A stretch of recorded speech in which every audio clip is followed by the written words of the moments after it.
There's this pattern that you see again and again throughout all of human history.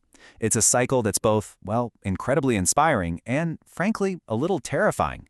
It's the rise and the seemingly inevitable fall of our greatest civilizations. So today we're going to dig into the work of Johann Norberg to explore what creates a golden age and what makes it all come crashing down.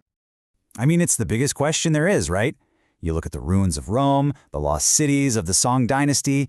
History is just littered with these brilliant societies that hit an amazing peak and then somehow lost everything. So what's the deal? What's the common thread that connects all these collapses across thousands of years and completely different cultures? And this quote from the historian Joel Moyk here, it just hits the nail on the head. It suggests that if we want to understand our own future, we have to look back. We have to understand what was driving progress in the first place, and, just as importantly, what happens when that drive just fizzles out. Okay, so before we can even talk about the fall, we've got to define the peak. What exactly is a golden age? Anyway, what are we talking about here? Right, so a golden age isn't just about a society having a ton of money or a massive army. It's this period of just explosive creativity. Think of it like a short burst in time where breakthroughs in science and art and economics, they're all happening at once. And all of that fuels this incredible sense of optimism, this feeling that anything is possible. And this is a really key point. This isn't some uniquely Western thing. It's a human thing. You see this pattern of incredible progress pop up all over the globe and across all of history, from the philosophy of ancient Athens and the mind-blowing inventions of Song China, to the scientific enlightenment of the Abbasic Caliphate and the bustling trade of the Dutch Republic. So you look at that list, and on the surface, these places seem totally different, right? Different religions, different continents, different eras. But Norberg's work argues that they all shared one powerful foundational element, a kind of secret ingredient that fueled all their success. And that secret ingredient? It's openness. It's really that simple. History basically shows us two paths. On one side, you have the Golden Ages. They blossom in societies that are open to trade, to new ideas, to people moving around, to just plain old curiosity. They aren't afraid of a little chaos. Then you've got the other path. Think Sparta or Ming China. These are closed societies, and they're defined by control, by rigid rules, isolation, and fear. And that path, it ultimately leads to stagnation. And this is maybe the most crucial takeaway here. Progress doesn't care about your culture. It's not loyal to any one group. It's popped up in pagan societies, Muslim societies, Confucian, Catholic, you name it. It's not about who you are, it's about a choice a society makes. The choice to be open. Okay, so this leads us to the most depressing part of the story. If being open is so successful, if it creates all this incredible stuff, why does it always end? Why do these vibrant, creative societies eventually turn inward and just collapse on themselves? All right, let's look at Rome for a second.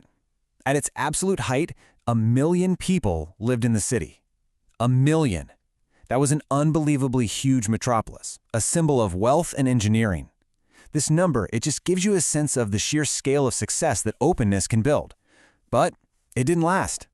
See, Rome got hammered by one crisis after another. A devastating plague, political chaos, constant war, and what was its reaction? It panicked. It abandoned the very openness that had made it great in the first place. It turned inward, it centralized all its power, and it became this rigid, fragile military state. When things got tough, it chose control over creativity. This pattern is so common, it actually has a name. Cardwell's Law, or what you could call the Great Status Quo Filter. The idea is pretty simple. All that innovation and progress, it's disruptive, it shakes things up, and it threatens the people who are already at the top. So eventually, those elites, they fight back. They impose strict rules and shut down the very creativity that made their society successful to begin with, all just to protect their own position. Just listen to this. This is Pericles, the guy leading Athens during its golden age. For him, arguing and debating wasn't a bug, it was a feature. He thought it was absolutely essential to making good decisions. I mean, that is the sound of a confident, open society. And then it all flips. The very same city, Athens, turns around and sentences its most famous philosopher, Socrates, to death by poison. His crime? Corrupting the youth, which basically meant he was asking too many questions about their traditions. This is what Norberg calls the death to Socrates moment. It's the point when a civilization literally starts killing its own ideas.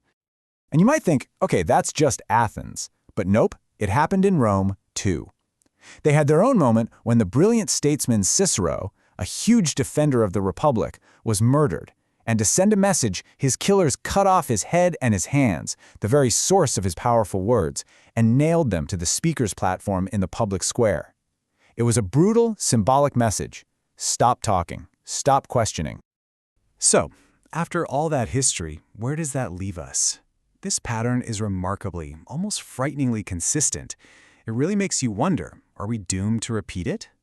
And this right here is probably the most important thing to get from all of this.